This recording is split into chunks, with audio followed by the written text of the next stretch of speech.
Welcome to Full Prefrontal, the show that exposes the mysteries of executive functions. This show is a collection of conversations about the role of the prefrontal cortex, which impacts your focus, planning, problem-solving, emotional balance, and independence. These conversations will introduce mental tools that will empower you to shift your mindset for a successful life. And now, here's your host, Sucheta Kamath. Welcome back to Full Prefrontal, exposing the mysteries of executive functions. I am here with our host, Sucheta Kamath. Good morning, Sucheta. Looking forward to this. You're going to tell us a story about Haruki Murakami. Let's get to it. Thank you, Todd. Executive functions are a particular set of skills that help negotiate the demands of childhood, but they're not limited to childhood needs. Eventually, these skills help adults manage their own executive functions as either students or employees, entrepreneurs, or even parents. And if you think largely as members of large society. As we strive to live a fully engaged, completely filled to the brim, responsible, multifaceted life, it is our executive functions that come to the rescue and help make everyday transitions seamless. When executive functions work well, they facilitate discipline of persistence and hard work. If not, the glitches vary from many hiccups in living a successful life to utter disaster, which causes an epic failure to launch. I want to share with you a story of Haruki Murakami, who is a renowned and celebrated Japanese author who never dreamed of being a writer. He started working at a record store and eventually opened a coffee house and a jazz bar at age 25. The legend has it, apparently at 29, while watching a baseball game in a Jingu Stadium in Japan, he was suddenly inspired to write a novel. By then, working at jazz club late into nights, Murakami had developed a habit of chain smoking and a truly sedentary life. As he committed to writing, he decided to make a drastic change in his lifestyle. So from hustle bustle of urban life in Tokyo, Murakami moved to the countryside, quit smoking, changed his diet to eating more vegetables and fish, and took up running. His habit of running daily blossomed into the love for the sport. Quarter century later, he has run almost 27 marathons and one triathlon. When asked about writing, Murakami says it certainly is more than mental discipline. Physical strength is necessary as artistic sensitivity, he says. He contests that there is nothing called pure talent. Through his journey, he has identified two things: immense focus and deep endurance. And they are nothing but executive functions, as you can see. So Murakami believes that these can be acquired and sharpened through training. Murakami transitioned from not having a specific passion or direction to more intentional life of a writer. Concerns about whether he's a good writer or not did not stop him from pursuing writing. Finally, he sharpened and cultivated two fundamental executive skills, one of immense focus and second of deep endurance, by training himself. So that brings me to our today's guest. Today, Dr. Dawson will be joining us for a deep and meaningful conversation about these very essential skills that act as a building block of executive functions. She's an outstanding school psychologist who, through her work, has had a national impact on the field. Dr. Dawson has worked at the Center for Learning and Attention Disorder in Portsmouth, New Hampshire, for over 25 years, where she specializes in assessment of children and adults with learning and attentional disorders. Dr. Dawson is most known for her Amazon bestseller, Smart But Scattered, which she co-authored with her colleague, Dr. Richard Guare, a book every parent and educator should read, in my opinion. Their new book, Smart But Scattered, A Guide to Success, has been just recently released, and I, again, recommend everybody to read that. Dr. Dawson is a past president of both National Association of School Psychologists and the International School Psychology Association. Dr. Dawson is a 2010 recipient of the International School Psychology Association Distinguished Service Award, and she also has received 2006 Lifetime Achievement Award from the National Association of School Psychologists. Finally, Dr. Dawson has a personal connection to the topic of emerging executive functional challenges, and she often mentions that in her talks. That is, two of her own children who struggled with these issues when they were growing up, and how successfully they have circumvented it.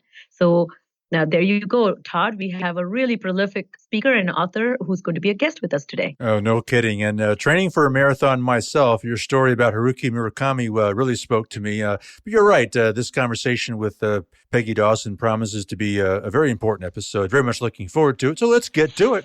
Here is Sucheta's conversation with Dr. Peg Dawson. Welcome to the show, Peg. I am such a big fan of your work, and your book, Smart But Scattered, has transformed many of my family's lives. So I thank you for that. Please tell our listeners a little bit about you. Yeah, sure. My background is school psychology. I got a doctorate in school in child clinical psychology from the University of Virginia a long time ago. Worked in the public schools for about 16 years, and then joined my colleague and ultimately my co-author, a guy named Dr. Guare. We had a private practice for a while, and then we merged with a local community mental health center. And around the time I switched out of the public schools, I became particularly interested in children with attention disorders. And that led me to executive skills, which ultimately led to my writing. Dr. Guare and I have written books for both parents and professionals on the topic. And I think that's how you got to me, was through Smart But Scattered. Exactly. And I really want it to have a wider reach. And mainly, I want you to kind of simplify to our audience regarding the complex matter of executive functions and its lifelong impact. So let's make it started with, how would you define executive functions for a layman?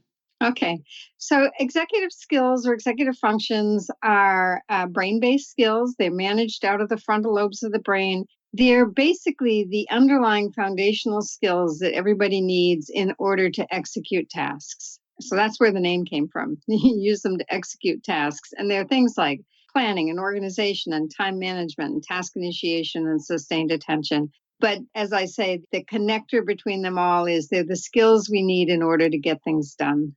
Got it. And also, I think the part of that, how it connects to the self and how you get things done for self and how it impacts your future outcome for self. So do you see that having an important connection, not some just ability to do something, but something towards your own gains, correct? Yeah. Are you talking about more being able to achieve long-term goals or?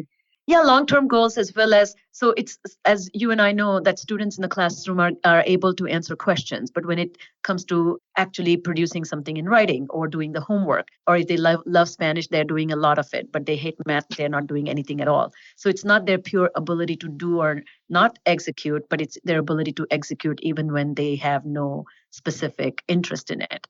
Absolutely. Yeah, absolutely. And that's when they really come into play, because things like task initiation or sustained attention, for instance, which are two critical executive skills, you don't need to call on those if you're playing video games and that's something you enjoy doing. So it's absolutely in the context of tasks that are not on your preferred list where you really need exactly. to. So Yep. And in your book, you talk a lot about that. How do you get kids? Because it's quite puzzling to an observer if you see a child deeply engaged in a video game for 4 hours, but doesn't have time to spare to do a project for 20 minutes. And that disparity is really hard to reconcile for an observer. So you described that these are very essential skills to negotiate the demands of childhood. So can you kind of help us understand that a little bit?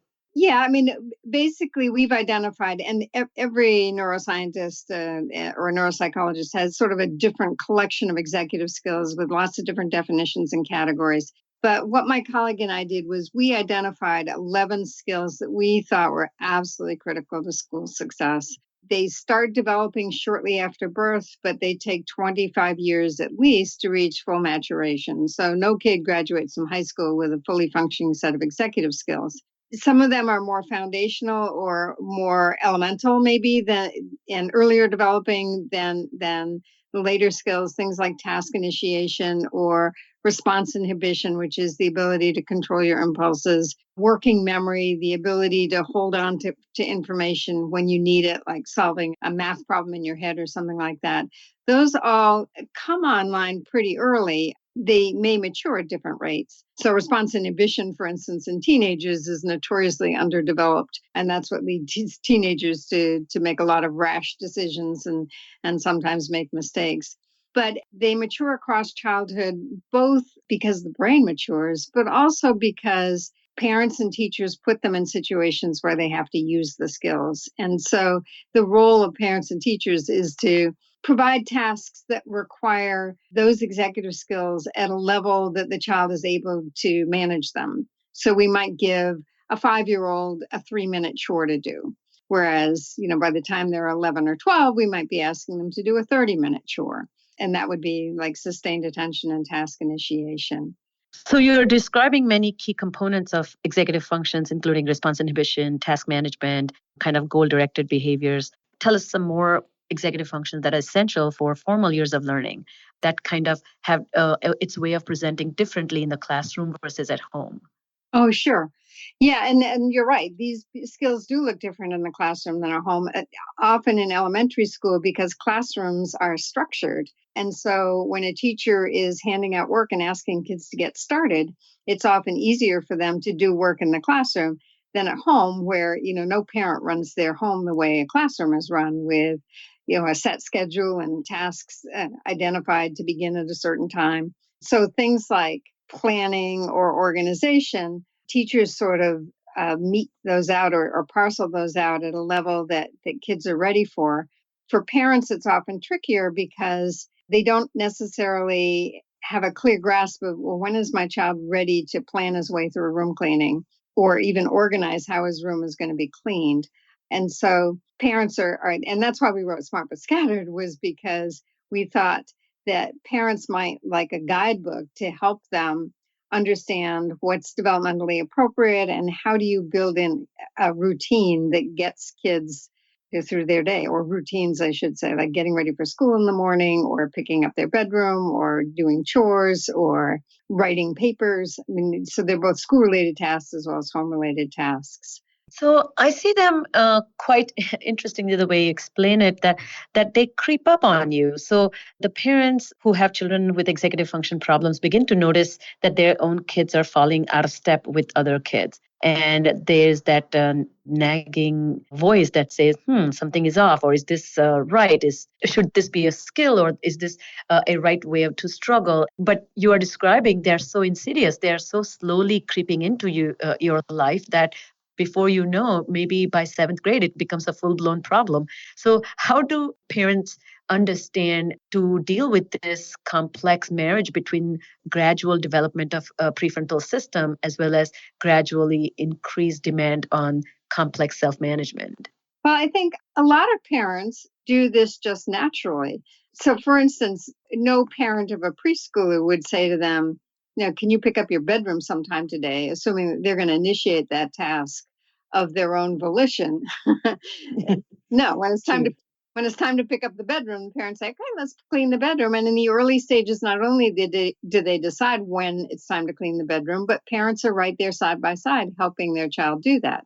And then as children get older and are able to take on more of that themselves, parents drop away. So they don't necessarily have to be in the bedroom. Or they might say to them, okay, I want you to put all your dirty clothes in the laundry and then I'll check in and see how you're doing. So they gradually pull themselves back. But you're right. If kids are out of sync in terms of their executive skill development, parents may not know that. Sometimes they realize it because teachers start talking and saying, your child's having or remembering to hand in their homework or getting through their seat work on time. And sometimes when their kids, have friends over or have birthday parties or things like that, then parents can start looking at their children compared to their peers and notice that something might not be quite right. Particularly around I haven't talked about this executive skill, but there's another executive skill called emotional control and another one called flexibility, which means your ability to manage your emotions and your ability to adjust to changes in plans or to disappointment, those kinds of things. Can you give us an example of both? Yeah. So a child who has his heart set on doing something, and maybe even a parent has said, as soon as I get this work done, then we get to go for ice cream. And then something comes up that's out of the parent's control and they have to change the plans. Well, kids who have trouble with flexibility have a really hard time dealing with those changes in plans. But mommy, you promised might be a response. And they often have trouble managing their emotions. So they may have meltdowns or tantrums associated with either those changes in plans or things not going the way they wanted to, or even a sibling taking away a toy they wanted to play with. So those are ones where actually parents often recognize those executive skill challenges at an earlier age because they find that those disrupt family functioning. If a child throws a tantrum that lasts for 20 minutes and they do that a lot, then parents want to try to deal with that. So that may show itself earlier than, say, problems with planning. So, Peggy, before we came about using the term executive function, we would have typically called such kids behaviorally problematic. And we would just even have two thoughts. Maybe one is the parents are not managing them well. That means they don't have good behavior management plan for them, how they raise their children, or the children are not really listening to the parents. But it was very behaviorally driven. How do we get people to understand that the cognitive nature of executive functions? Can you comment or give our listeners a framework of the underpinning neuropsychological skills that are cognitive in nature that go into executive function management? Well, there's certainly an overlap, but I do think by labeling the executive skills more specifically, it helps direct parents to strategies that might be effective. So, you can call a child willful, but that doesn't help you deal with, this child has trouble managing his emotions. So let's give him some strategies for managing his emotions. Or kids who are impulsive. Some kids are naturally more impulsive than others, but if we understand that there may be strategies for helping kids stop and think before they say or do something, or ways we can, if they truly are impulsive, ways we can structure their lives so their impulsivity doesn't get them in trouble or lead to danger. So a very impulsive child may need to be reminded before they get out of a car in a parking lot, past the age where other kids do, remember to watch for cars, or I'm going to have to hold your hand to make sure you don't run out. I like what you're saying, because by labeling it, you're even bringing out the concreteness of this is a skill that has not emerged versus this is a skill that exists, but child is failing to exercise. And that can really shift the way we treat others, right? Treat children or treat adults with executive function problems. Yeah, exactly. We tend to see all of these as skill deficits as opposed to things that the child is choosing not to do, or or even, again, going back to the parents, rather than blaming the parents, we may say to them, this is something your child hasn't learned yet. So let's see if we can figure out how to teach them. Beautiful. So can you now talk a little bit about parents' own executive functions and this kind of a song and dance that goes between parents managing executive functions of children with their own executive functions? Sure. When we wrote Smart But Scattered, and actually this came after years of working with both kids and adults around executive skills, but we realized that the more parents understood about their own executive skills profile, that might help them either understand their kids or get a better understanding of the tension points in their relationship with their kids. Very often kids have very similar profiles to parents, but sometimes they have very different profiles. And so the chapter we wrote in Smart But Scattered, where parents can assess their own executive skills, I don't know how many parents I've talked to who said that's my favorite chapter in the whole book. Mine too. They learn so much about themselves. And I just find that so helpful. If a parent is highly organized and they have a disorganized child, in fact, I say this to adults all the time, if you are naturally good at any particular executive skill, it's probably really hard for you to understand people who are naturally bad at those skills. And so a highly organized parent with a disorganized kid, that is often a source of conflict, because to a parent, organization comes very easily, does not come easily to that child. And so they really need to step back and say, okay, this is my strength, but it's my child's weakness. So how can I both help him to get more organized, and how can I learn to tolerate my kid's disorganization while he's learning that skill? And as a true psychologist at heart, I like the way you bring people's attention to that. The idea about all this is to negotiate that space within which two parties are operating, and managing these ever so moving executive demands requires a constant adjustment, mental flexibility, adaptive thinking. And so if you're dealing with somebody who has deficit in that, and if you react to it with a deficit model, then it's going to be a disaster. So it's a good idea to think about giving a lot of kind of a introspective thought to your own executive process. How do you present this to educators and their own executive functions when they're dealing with many students in a classroom and who are not their children? Sure. Well, interestingly enough, I use the same approach. I start by having them identify their own executive skills, strengths, and weaknesses to help them understand. And I've recently gone a step further when I do workshops with teachers, because after they fill out their executive skills questionnaire, I then ask them to think about, where did you get those skills? How do people acquire skills? Are we born with them? And I give them 4 options. Do they just emerge naturally the way vision does in kids, or are they learned through practice, the way kids learn how to walk? Are they learned through modeling and shaping, the way kids learn language? Or are they explicitly taught them? And then I have them vote. And it's always interesting to see. They ultimately, most teachers recognize that the 2 biggest influences on the development of executive skills are practice and modeling and shaping. And then I can say, okay, so if you've got kids in your classroom who are not particularly good, that means they need more practice and they may need more modeling and shaping from you.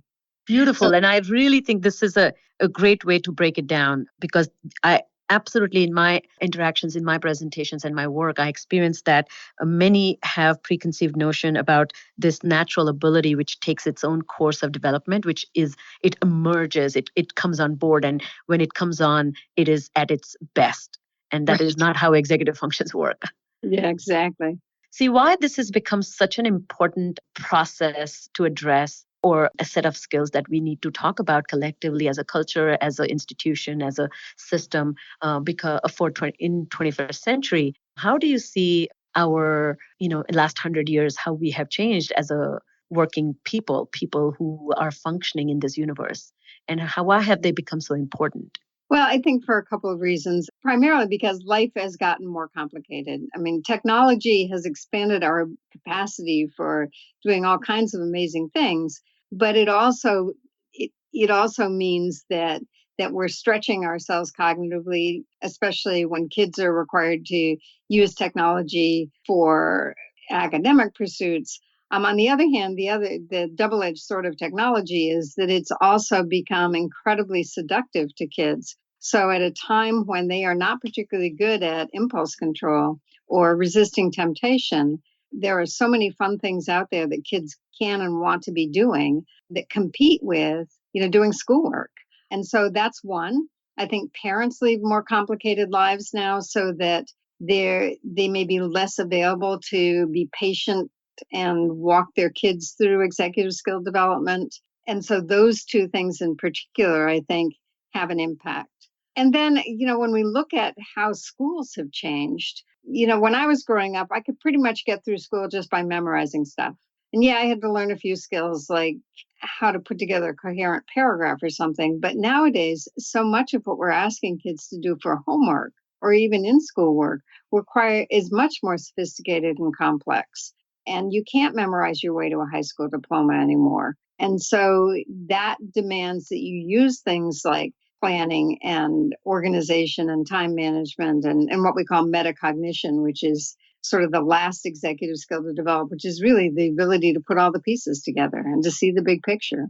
And so, do you have other thoughts about things that impact? I think you make these beautiful points. I think the last point I might add is, I think our expectation has changed regarding what means to be proficient, and multitasking, which is, you and I know, is a myth, is become a cultural expectation without any thought given to what it means to multitask or what cognitive abilities, behavioral abilities go into it. So I think there's a culture has gotten blindsided by its own grand sense of self. Yeah, I'd agree with that too. What a fabulous conversation. Thank you so much for your time. And before I let you go, if people want to reach you or find out more about your work, where can they find you? Probably the easiest way is to visit my website, which is smartbutscatteredkids.com. So smartbutscatteredkids, all one word, .com. And there are numerous resources on there, but there's also a place for contact me. And that's probably the best way to reach me. Fantastic. Thank you so much for being a guest on our show. And I really appreciate your time. Okay, very good. Thank you. All right, so that was Dr. Peg Dawson. What an intriguing conversation, Sucheta. As a psychologist who has worked in schools, Dr. Dawson has a very comprehensive take of the nature of executive functions. What do you think about that? She certainly does. I really enjoyed, first of all, conversing with her, and her wisdom is definitely going to benefit all our listeners. I like the way she describes executive functions. Her take is that there are 11 set of executive skills that go into managing oneself. And she didn't go through each and every one of them, but just for the listeners' benefit, I thought I will summarize them. They are response inhibition, working memory, emotional control, sustained attention, task initiation, planning and organization, time management, goal-directed persistence, flexibility, and metacognition. She also talks about stress tolerance as one of the skills that has also an additional impact on executive functions. So when you use this kind of a comprehensive framework, as you can imagine, if any of these components are problematic for a child, that can lead to having a direct impact on educational achievement. Well, reflecting on the conversation with Dr. Dawson, there were a lot of really critical takeaways. Lead us off with some that you think are relevant for us to be thinking about. Sure, Todd. The first, I think that all of us need to keep in mind that executive functions refer to your capacity to execute a goal that you have in mind. These skills, as I listed earlier, are a collection of many, many underlying skills. They're slow to emerge. They take a long time to master. Some of them are more elemental, while the others are more interdependent and complex. And finally, in absence of some of these skills, it creates a tension between a person who is performing effectively or is trying to achieve these skills that are not mastered yet, can create a lot of roadblocks. I agree with Peg that we should use more of a skill deficit model when we talk about executive functions versus a child not using to use the skills that he does have. This can help us understand more effectively and more compassionately the struggles that are going through the child's mind as well as in his learning experience. I also like the point that she's making that each and every skill that when it's absent leads to certain symptoms or behaviors, and they need to be labeled properly. Labeling can have a great positive impact, and it can have benefit for the educators, parents, but most importantly, this labeling using executive function framework can help the child. Well, addressing executive functions, understanding executive functions, it really seems to be now what I would consider an urgent calling in the 21st century, yeah? Operating in 21st century is certainly a much more complex matter. The way my discussion with her got into these details, I feel our listeners need to understand this takeaway where we are living in a hyperconnected and technocentric world. And this has created a situation where emergent brain, which to begin with lacks the executive control, are expected to exercise impulse control, which is slow to be mastered. This requires the child, a young developing mind, to resist temptations. And when you have such kind of a direct access, it can create a great challenge in navigating the goals that you're trying to accomplish. The second part of the 21st century living is parents lead more complicated lives, as Peg pointed out. They are juggling themselves multiple sets of demands on their executive functions. And on top of that, they're required to manage their children's lives independently without much support from so-called the village. Every family is operating as an independent, individualistic unit, and they are trying to navigate all these responsibilities. The third point that she was making in this takeaway that schools have changed the way they teach and educate. There's a more focus on collaborative, project-centered, and beyond memorization kind of learning. And there's no specific teaching or explicit instructions about how to do that. And that's created a 21st century challenge. And I would say, finally, the families have less time to learn to work with each other as a collective unit. And as collective group of challenges is posing a problem for this emergent brain to show mastery. Well, what I found very intriguing about your conversation with Dr. Dawson was she discussed, and she has a really nice way of making both parents and educators very aware of their own executive functions, their strengths and weaknesses. And that's very much connected to their own understanding of the support needed for their children, yes? Yeah, that was so true, Todd. her work and her collaboration emphasizes a lot on parents as well as educators doing executive function self-assessment. And these checklists kind of are designed to give them a little bit of an insight into themselves. So once as she was talking about, once adults take this inventory for themselves, then Peg proceeds to ask them that where did you learn these skills? And do you even recall? And generally, she wants our listeners to be aware that there are 4 categories of patterns of learning. The first one is a naturally emerging skill, like vision. That means you open your eyes and vision comes on. You don't have any progressive improvement in vision. That means your vision doesn't get better with time or with age. The second type of learning development is learning through practice, doing something over and over again. Jump roping, for example, you get better and better and more skilled as you practice. Or take an example of using a spoon or a fork and a knife together. The third set of emergent learning is through modeling or shaping behaviors. That feedback is given and you tweak and you adjust and you kind of develop that ability. And finally, a skill that is taught explicitly. So take piano, for example. You have to be taught which finger needs to be placed where to get the maximum impact of maneuvering all the fingers and all the keys. And what she points out to adults, including parents and teachers, that some of these skills need to be explicitly taught. They're not going to emerge like vision. And if you carry that preconceived notion, then you are going to create a certain type of mindset, and that will be a sort of resistance to noticing the challenges that a child has with executive functions. So I love this perspective because it really is inviting everybody to think that, am I expecting executive functions to be turned on just the way I turn on my vision by opening my eyes? And if not, then what options do I have to help them emerge? It was a terrific way that I think she kind of broke things down for us. I really appreciate that. Yeah, I agree with you. Very profound. And again, a great conversation with Dr. Peg Dawson. So that's all the time we have for today. On behalf of our host, Sucheta Kamath, and all of us at Cerebral Matters, thank you for tuning in today, and we look forward to seeing you next week on Full Prefrontal. Thank you for listening to Full Prefrontal, exposing the mysteries of executive functions. To contact our host, Sucheta Kamath, and learn more about her work on improving executive functions, visit her website at cerebralmatters.com. That's cerebralmatters.com. Tune in next week for the next informative episode of Full Prefrontal.